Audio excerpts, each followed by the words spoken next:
Most everyone wants to live a long time, but most people also don't want to get old and decrepit.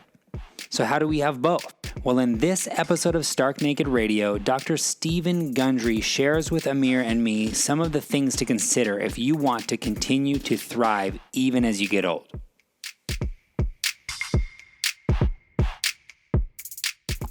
Hey guys, this is Morgan, and today's episode is brought to you by Stark, located in Irvine and Newport, California. If you enjoy the podcast, subscribe and give us a 5-star rating in iTunes, and don't forget to share it. Stark Naked Radio from Southern California, where we talk about strategy, butts, goals, blood chemistry, lifestyle, IV therapy, poop, tips, digestion, and science to help you look better naked and perform at your best. What's up, everybody? It is another episode of Stark Naked Radio. I'm Tyler Mounce. with Amir Mofidi. And we are wrapping up our series on aging. So we've had some fantastic shows so far, talking about joint health, hormones. What are some other ones we covered, Amir? Some good ones. Oh, telomeres was an interesting one. Talked about the brain, didn't we? We talked about the brain. Yeah, all the things that happen as you get older. And then today we've got our guest, Dr. Stephen Gundry, who's back for another episode. We're talking about a little something different this time, specifically his most recent book. But Dr. Gundry, it's great to have you this morning. Guys. Yeah, so most of you, if you have not heard of Dr. Gundry, he's pretty well known for his book, The Plant Paradox. But today, specifically, we're talking about his more recent book, which is called The Longevity Paradox, which I like the tagline is how to die young at a ripe old age. So we're going to get a little bit into that in a sec. But Dr. Gundry, before we get started, can you just share with us a little bit about your background, what you do, in case people didn't hear the episode from the last time? I'm a heart surgeon, former professor and chairman of cardiothoracic surgery at Loma Linda University. And for the last 20 years, I've been practicing what I call restorative medicine. People may also call it functional medicine, although I don't know what that means. And I've authored 4 New York Times bestsellers, including the current one, which is The Longevity Paradox. About 70% of my practice now is autoimmune diseases, and we've published about a 94% reversal of autoimmune diseases by following the plant paradox principle. So that's a quick capsule. Yeah, we talk about that. The topic of blue zones comes up a lot, especially, obviously, we're talking about aging right now, which is a big thing. But that's kind of there's been a lot of people that have tried to come up with conclusions about different lifestyle factors based on the blue zones. Is that what you've noticed?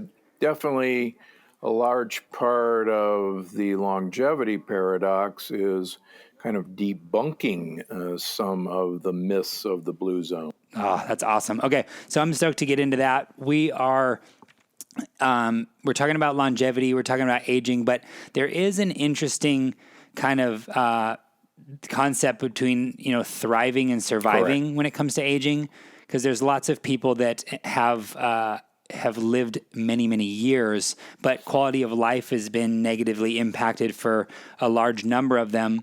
And so that's why I love the tagline on your book, How to Die Young at a Ripe Old Age. So, we can just kind of launch right in, if you don't mind. Like, what is the deal with aging and longevity and specifically extending the quality of your life as you get older? That's really the paradox of longevity. And most people want to get older. But they kind of look down the road and go, geez, getting old doesn't look very good. Hip and knee replacements, stents, coronary bypass, getting diabetes, taking 8 medications, and then winding up in assisted living and not remembering your family's names. That doesn't look very good. So what I think everyone is actually looking for is a great health span, and that's kind of why I say you want to die young at a ripe old age. And combining those two is really the whole purpose of the book, and giving folks some guides on how to do it. Yeah, so when you mentioned debunking the blue zones, so a lot of the stuff I'm, familiar with is people trying to come up with the optimal diet.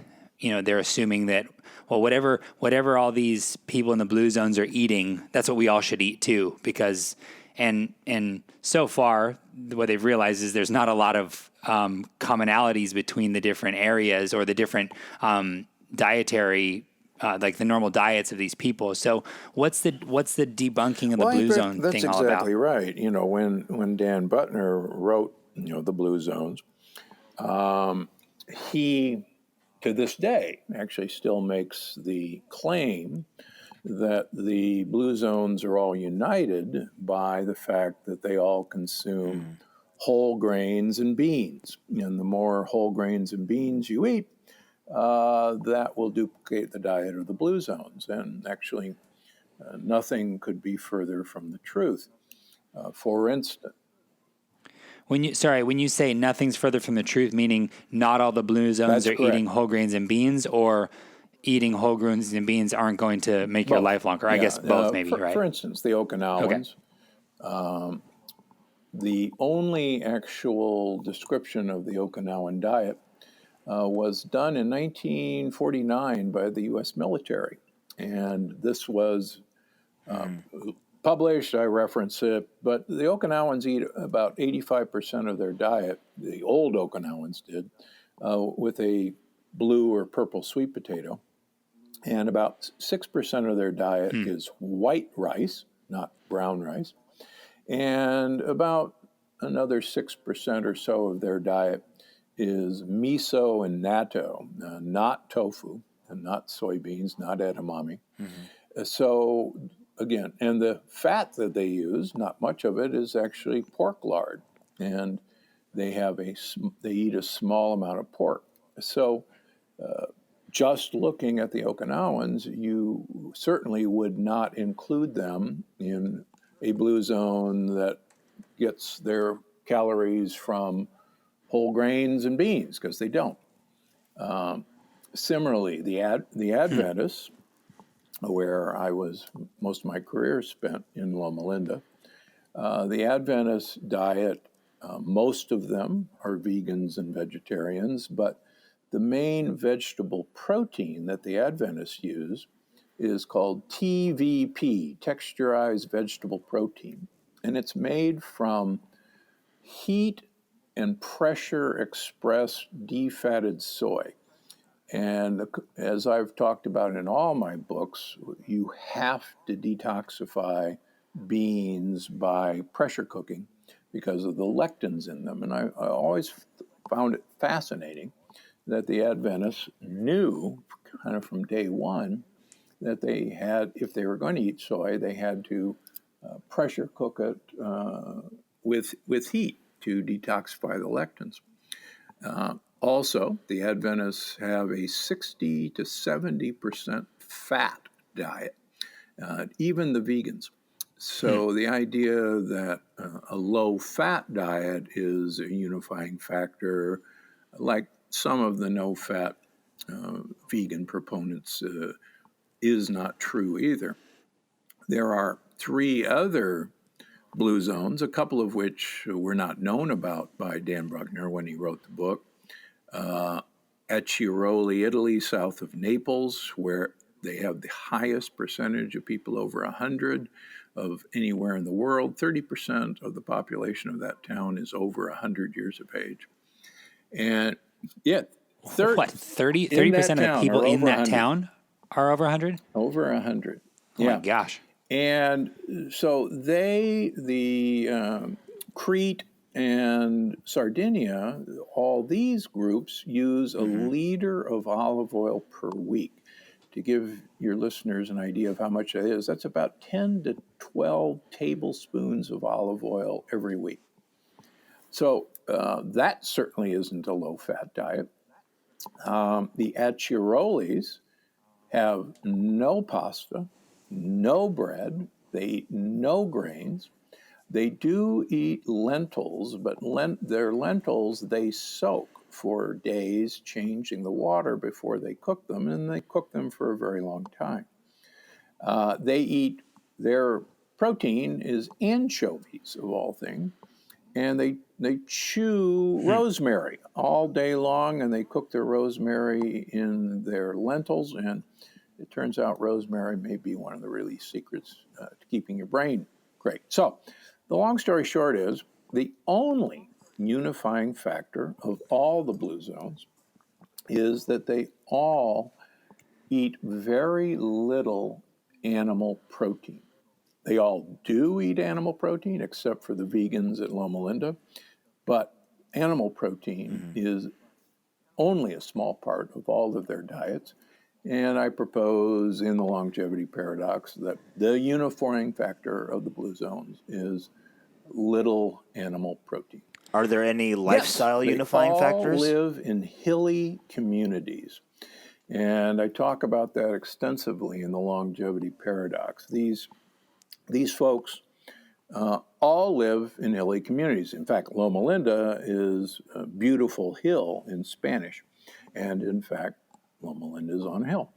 And they walk up and down against gravity all of their lives. In fact, I talk about this humorous episode with my great-grandmother who lived 1 month shy of her 100th birthday in perfect health.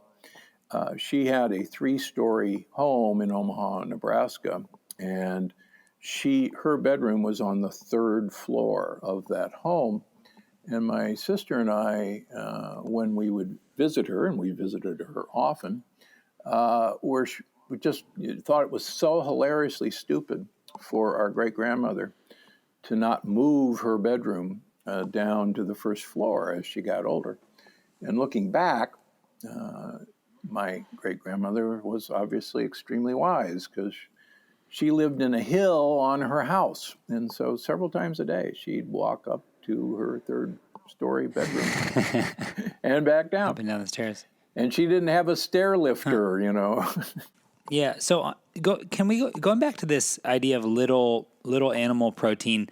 Now, is your stance that it's optional, or that it's good but just in the right amount?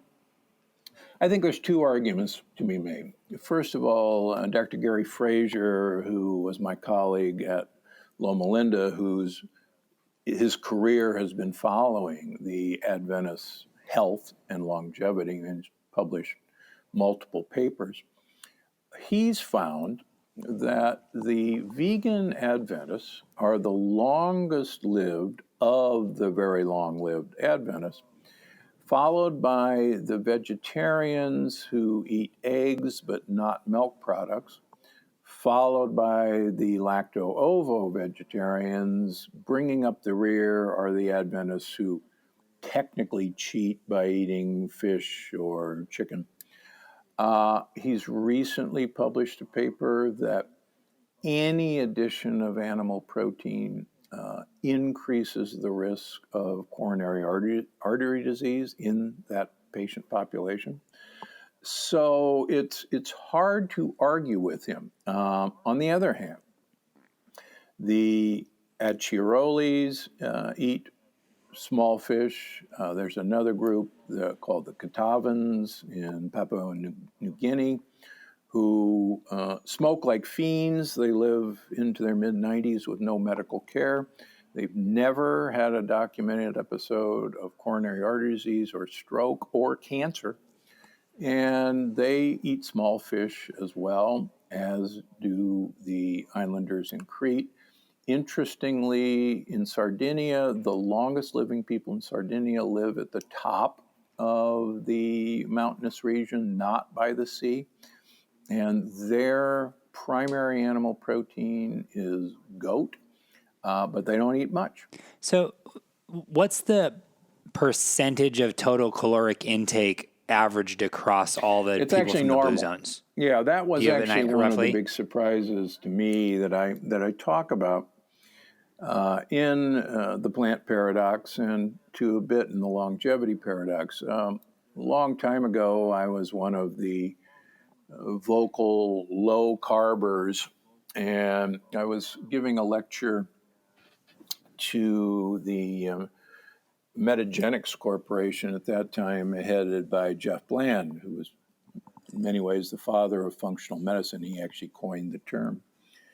And after I got done saying how bad carbohydrates were, one of the researchers there said, well, how do you explain the Kitavans, who 60% of their calories are carbohydrates, primarily from taro root and vegetables? And anyone in the low-carb circle would always bring up the fact that the Kitavans didn't eat much, and that was the secret, that they were calorie restricted. Well, that unfortunately was buried by a wonderful researcher who really spent his life studying the Kitavans. His name is Stefan Lindeberg, and he detailed that these folks did not eat a calorie restricted diet. They were eating around 2,800 calories a day. They did not exercise extensively, so they weren't burning up the calories. But I think his wisdom and others pointed out that although they were eating large amounts of calories, they weren't actually absorbing those calories because the bacteria in their gut were actually, if you will, keeping it for themselves and growing more baby bacteria. And that was one of the biggest eye-openers, I guess, of my career, that if you're going to eat a lot of calories, you want to eat for your microbiome and give them the food, and they in turn will take care of you. And that's actually the whole principle of the longevity paradox. So the idea that calories in, calorie out, thriving versus just surviving, a lot of it's. Yeah, it turns out, we now know from an article in Nature published last year that probably about our genes, our genetic material only contributes at most 10% to our fate, and that 90 to 94% of everything that's going to happen to us is from our environment and the food we eat and our microbiome. Our microbiome, 99% of all the genetic material in us is non-human. It's from our microbiome, or what I call the holobiome. And what happens to our bacteria is actually what's going to happen to us. We're basically, I like people to think we're a condominium for bugs. And if we give the bugs, our tenants, what they like, they in turn will keep their condominium wonderfully as a home for them. Let me give you another example. Studies of healthy 105-year-old people around the world who are thriving at 105. They have the same diverse microbiome as normal, healthy 30-year-old people. And all of their microbiomes, no matter where they are in the world, are remarkably similar. And they're virtually identical to the longest living rodent in the world, the naked mole rat. And your listeners absolutely have to Google naked mole rat because it may be one of the ugliest creatures known to mankind. I think they're adorable, but anyhow. The naked mole rat is fascinating to longevity researchers like myself because a rat normally lives about 2 years. Naked mole rats have been recorded to live 20 to 30 years. In fact, there's no known top limit for a naked mole rat. And the naked mole rat's microbiome mirrors that of these super old people. So I think there's absolutely something there. And interestingly enough. Wait, sorry, I got a question about that. Wouldn't the microbiome for super old people be very different depending on where you were in the world geographically? Or are you specifically referring to the diversity of it? Okay. So you're saying the really old people, regardless of where they are or what the actual like microbiome makeup is, it's just very diverse, and that's a commonality. In general, the older you Gotcha. get, the less diverse your microbiome. And as you read about in the longevity paradox, we age because of the breakdown of the wall of our gut, and the microbiome begins to, if you will, come across the wall of our gut. And this has actually been demonstrated in even those cute little worms, C. elegans, that aging occurs via the slow or fast breakdown in the wall of your gut. And the more diverse your microbiome and the more specific species of microbiome, like Akkermansia mucinophilia, say that 3 times, the more you have of this bug, the longer you're going to live, and live well. Are there any examples of populations that have a longer lifespan without a diverse microbiome? And if so, how would None you that I explain know that? of. In fact, the papers that I reference, that's the striking feature of these super centenarians. So when you talk about these populations that have very, very low rates of cardiovascular disease or cancer, like you're talking about a really healthy population of people in the blue zones, and then when you start to extrapolate the things that are similar, like you mentioned, they all live in hilly areas, they all have low amounts of animal protein, they all eat different I know you're big on tubers and olive oil and all those things. What happens to the way that this changes when you look at rates of cancer or cardiovascular disease when you go to into like the normal age population outside the blue zones? Like, is there similarities or are there differences?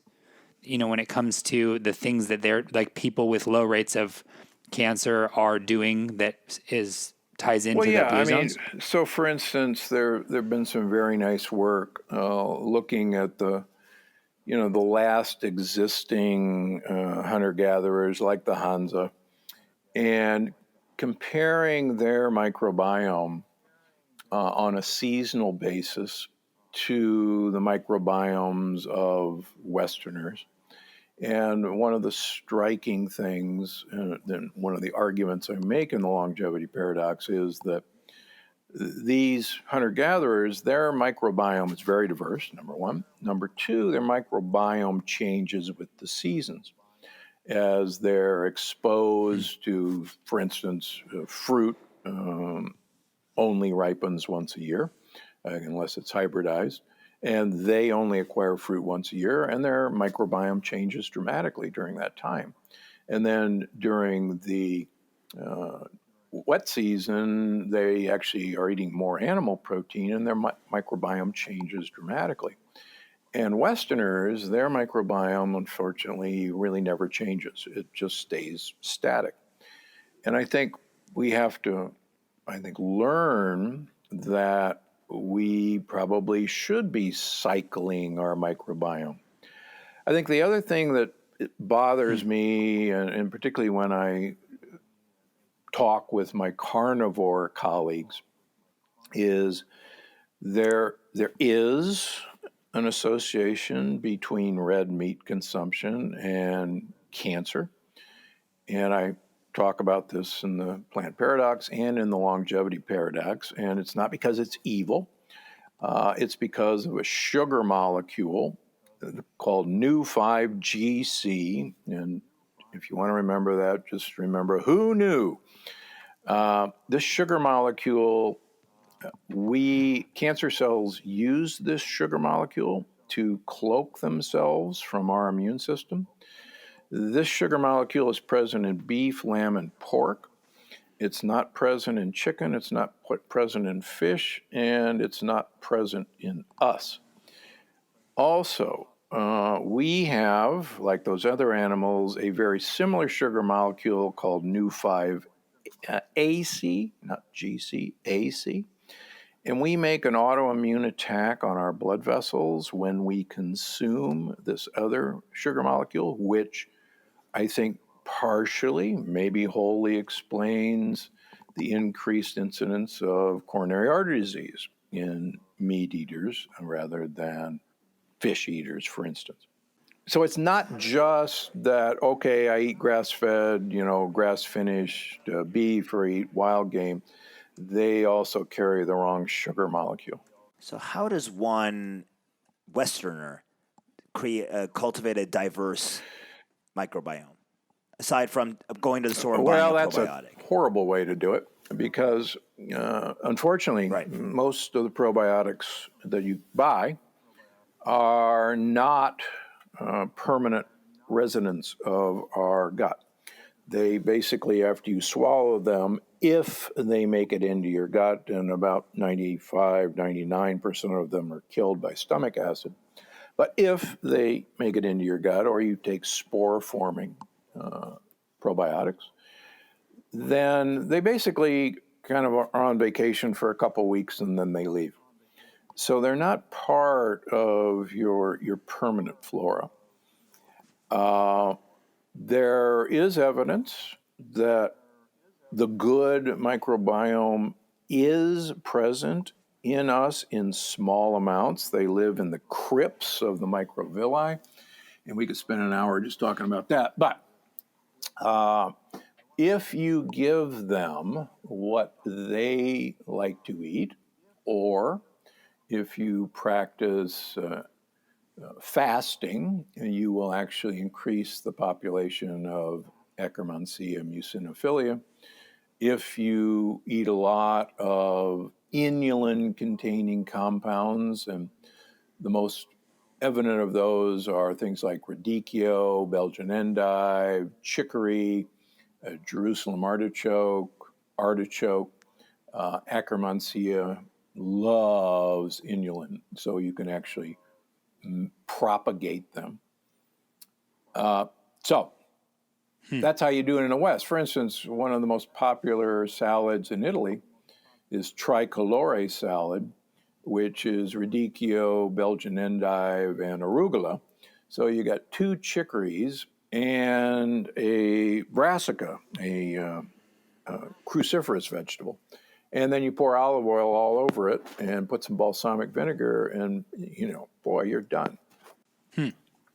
So just with regards to the microbiome thing, it's a little bit of a hen and egg thing.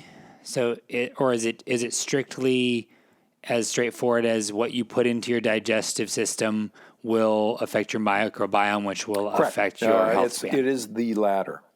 If you feed them what they want to eat, they will take care of you. I think it's that simple. And Jack LaLanne, who I got to know in his later years, and my publicist say, "Would you stop saying this?" But I think it's so cute, I can't resist. Jack always used to say, "If it tastes good, spit it out." Now, I don't think people interpret that was, if it tastes good, don't eat it. You can eat lots of really tasty things, but what he was actually saying was, if you eat for your microbiome, everything's going to be great.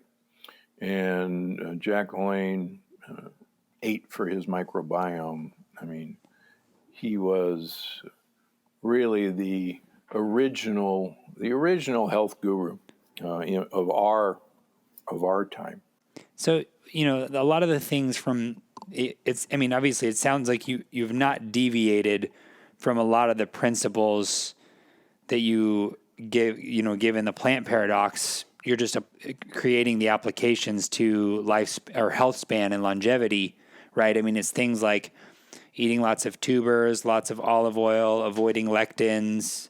Was there anything specifically when you're looking through the lens of longevity or a lengthened health span that differs from what you came up with I in the think plant there's paradox? some really fascinating nuances. We know, for instance, that women actually get more Alzheimer's disease than men, and that usually shocks most people.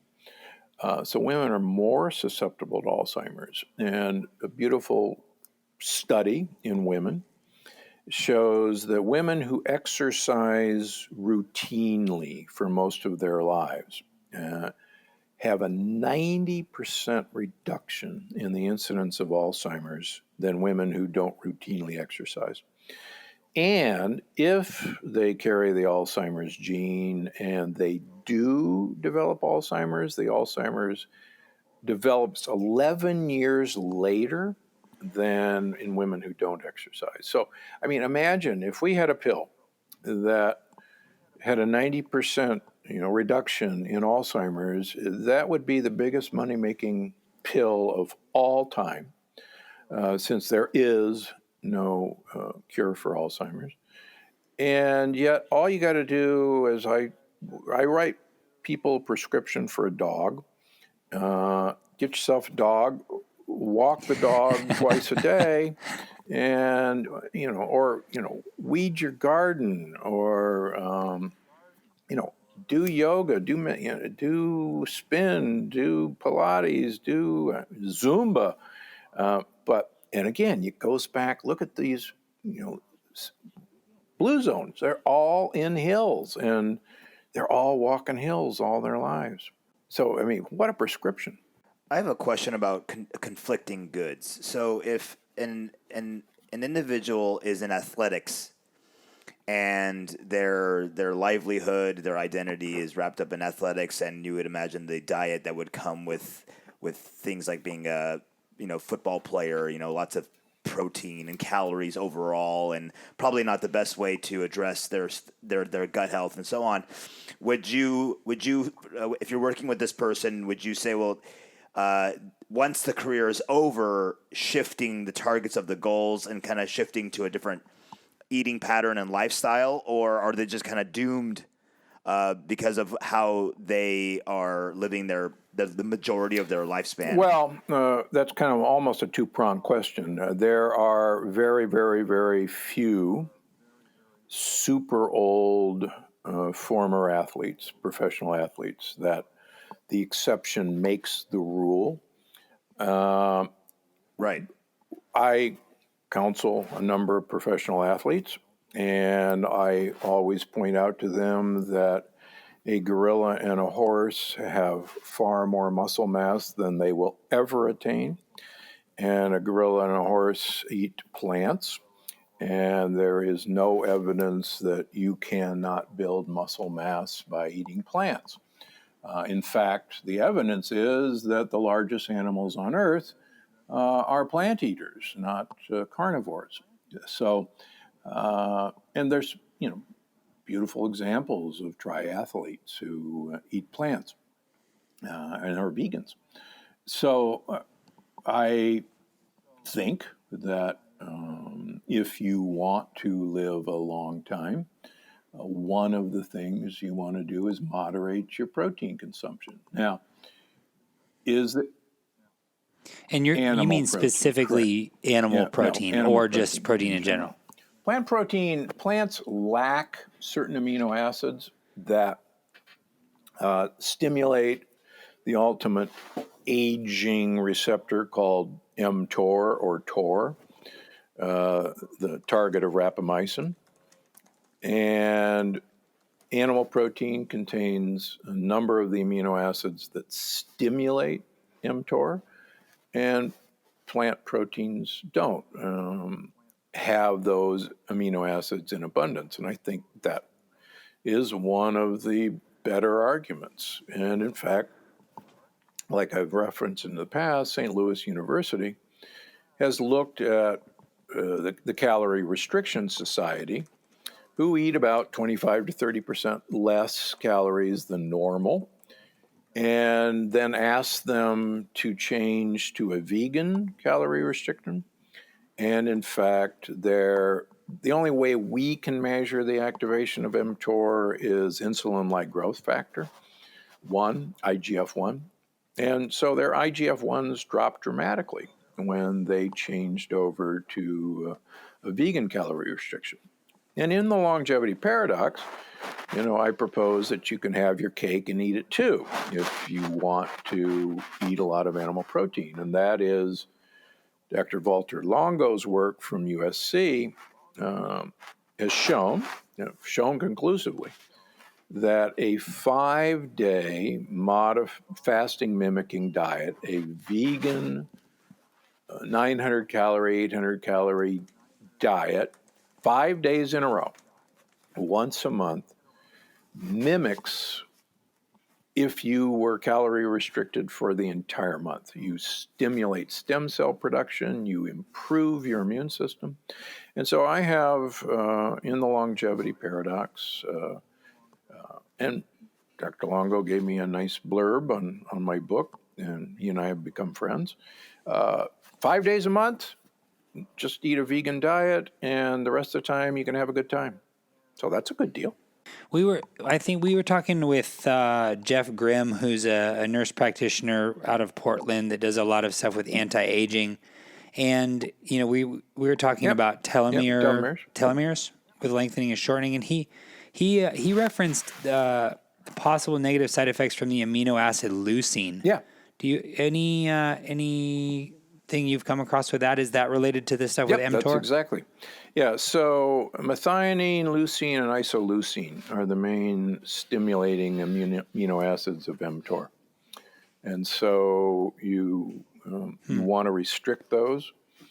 Interestingly enough, there's another amino acid called glycine, which at least in animal studies would block, at least partially, the effect of these compounds on mTOR. Basic health and fitness stuff. People talk all the time about the benefits of animal-based proteins is that they're complete proteins. They have all the amino acids. And I remember when I was starting out in the industry, that was kind of like the big thing is like make sure you get all of your amino acids by eating animal-based proteins because plant proteins are incomplete.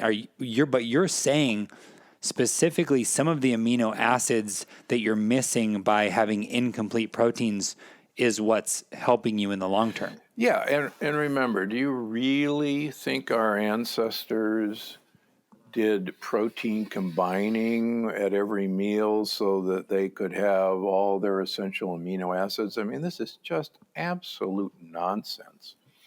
We conserve amino acids. Plus, we recycle every day our gut wall. We slough the cells that line our gut into our intestines and we eat them. And those cells have every one of the complete amino acids. And again, this whole idea of complete amino acids is just such nonsense. I guess they should have told the gorillas and the horses and the hippos and the elephants that they can't possibly have great health unless they eat animal protein and they can't build muscle mass. And it's just nonsense.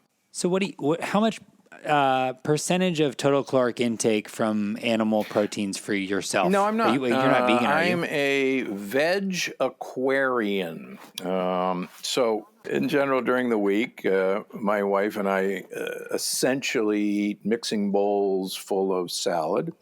So we eat pretty much a vegan diet during the week. And then on the weekends, we have wild shellfish or wild fish.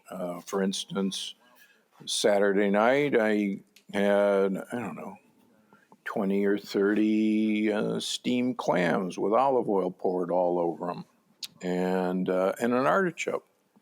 And so that was dinner. What's kind of the range of protein intake from animal sources that you see in terms of like from 0 to, which is vegan, to where kind of the upper limit of these healthy populations? Again, their animal protein is way down on the list of really all of these populations. The it just, so far, there hasn't been evidence of a long-lived carnivore society. There just is not any evidence for one. So again, to my carnivore friends out there, and I consider them my friends, if you're trying to live, well into a very old age, you might lose weight on a carnivore diet. You might eliminate plant toxins like lectins on a carnivore diet, which is a great thing. But there's just no evidence among any society that it equates with great old age. And everybody can bring up, well, yeah, look at Winston Churchill. Okay, that the exception proves the rule. These, super old people who, didn't follow the rule, the reason they're so interesting is they are the exception. I mean, it's like if you look at super old people, they're all very skinny. In fact, there's a joke in longevity that the only purpose of skinny old people is to bury the fat people. So what's with regards to one of the things is that obviously, we talked about non-diet related differences between the blue zones and other cultures, but in terms of, do you think in like Western society where there's a lot of, particularly I'm thinking of America, where you have people working 50-hour work weeks, 60-hour work weeks, more, and higher chronic exposure to stress.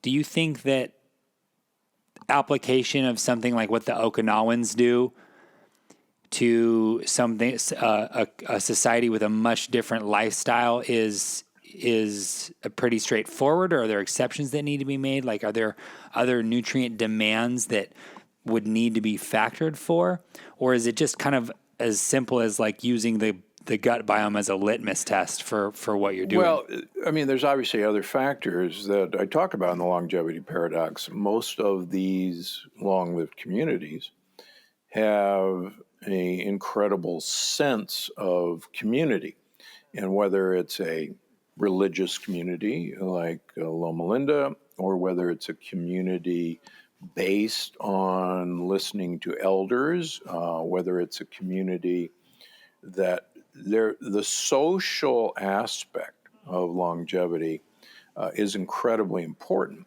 And in the days when 3 generations of family members were living together and other families were living, next door down the block, there was reverence for elders, and elders had a place because they'd been there before. In our society, elders are more likely to end up, in assisted care because everybody's too busy to take care of grandma and grandpa.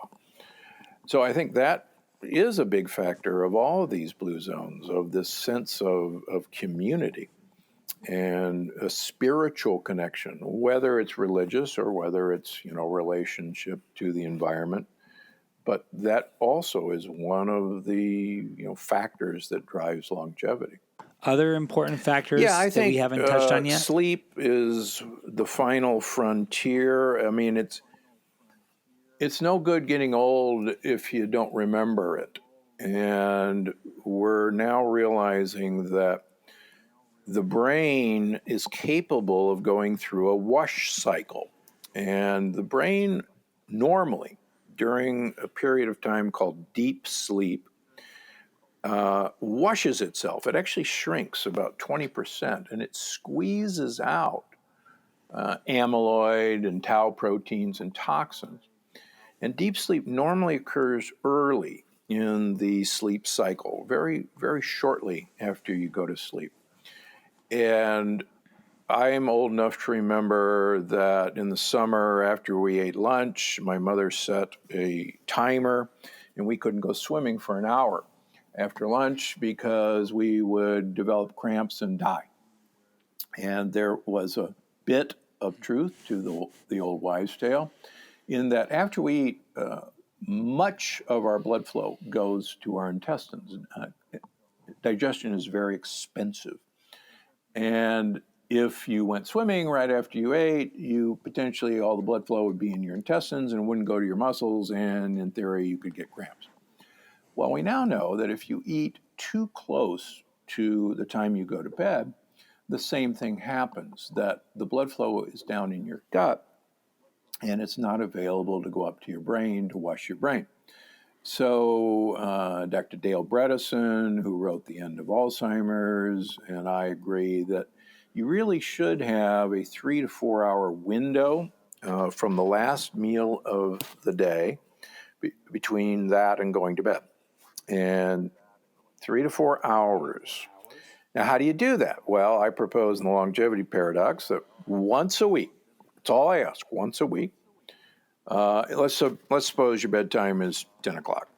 Then finish dinner by 6, or better yet, skip dinner that day, or have a late afternoon snack or something.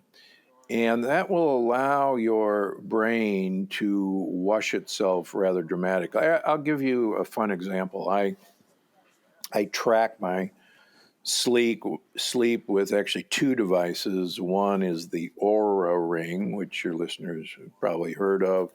And I'm trying out a new device called Whoop, WHOOP, and nobody paid me to tell you this. So they track. They're both very good sleep trackers.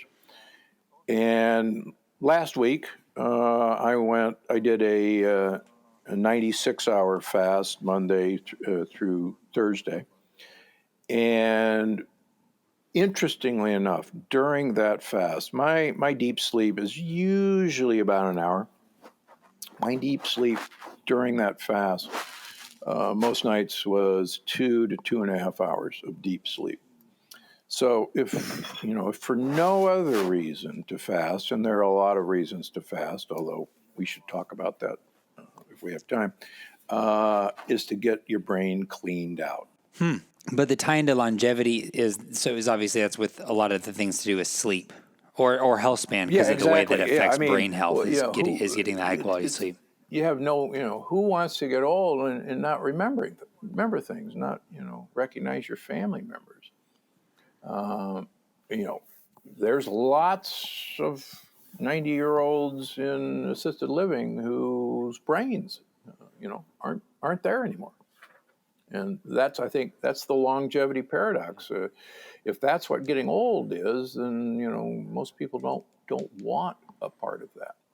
Well, okay, so obviously there's a lot of nutritional stuff you can do to help from a longevity standpoint. Community is a big factor. An active lifestyle in some capacity. You mentioned the people living in the hill country, but that can be replicated through, like you mentioned, with your great grandma with the stairs, or a dog, and then sleep, or a dog. Yeah. What's the so anything else that we're forgetting about? Obviously, sleep.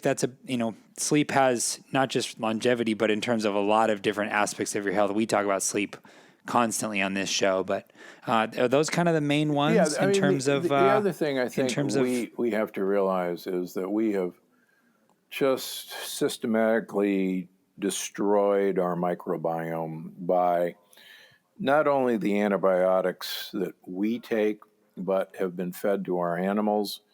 You may have seen this morning, there's a new paper out that most of the world's water supply has above legal standards of antibiotics in them, primarily from animal food factories, runoff into waterways, but also from the antibiotics that we flush down the toilet or pee down the toilet.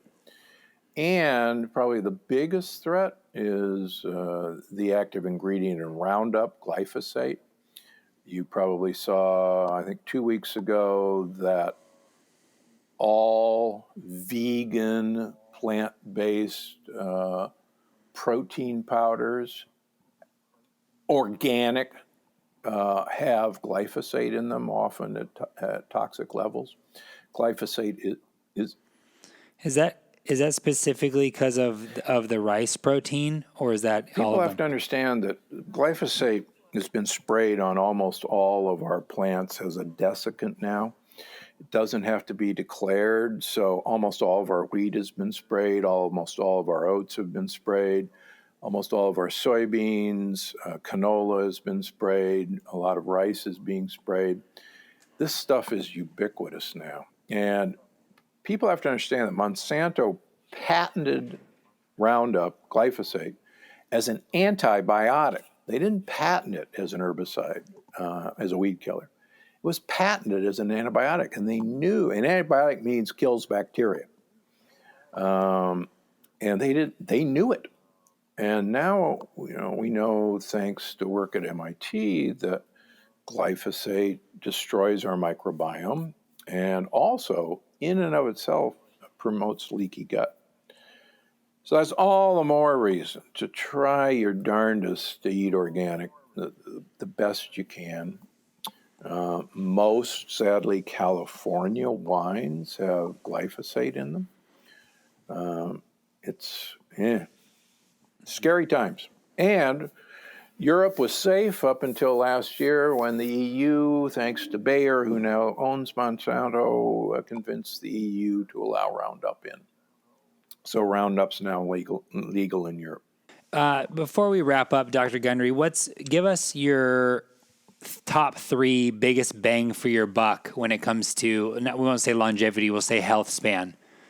Three biggest bang for your buck. Biggest bang for your buck is take vitamin D3.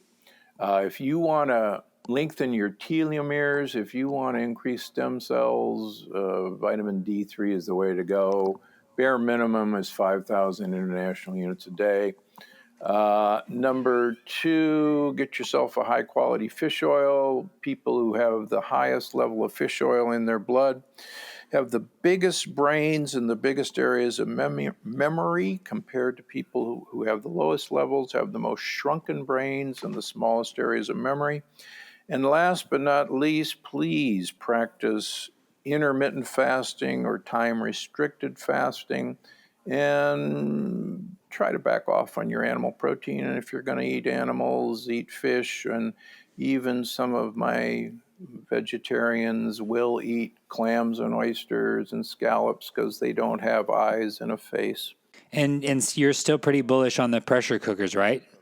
There's nothing wrong with beans and lentils if you pressure cook. In fact, they're really good for you once you destroy the lectins. A pressure cooker is one of the best devices you can get.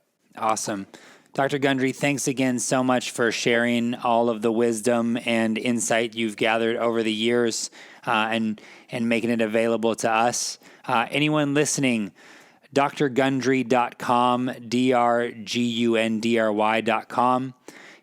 Dr. Gundry is also on Instagram, at Dr. Stephen Gundry, and you also have your own podcast, right? The Dr. Gundry podcast. And also he's got a lot of resources available on the Dr. Gundry YouTube channel. So if you liked anything you heard today, please follow up with some of that information. And again, we're getting ready. We're just wrapping up our series on aging. So thanks for being with us for so long, and we'll talk to you guys next time. Hey guys, thanks for listening. If you're looking for more content, be sure to visit our website and social media, both at starklife.us.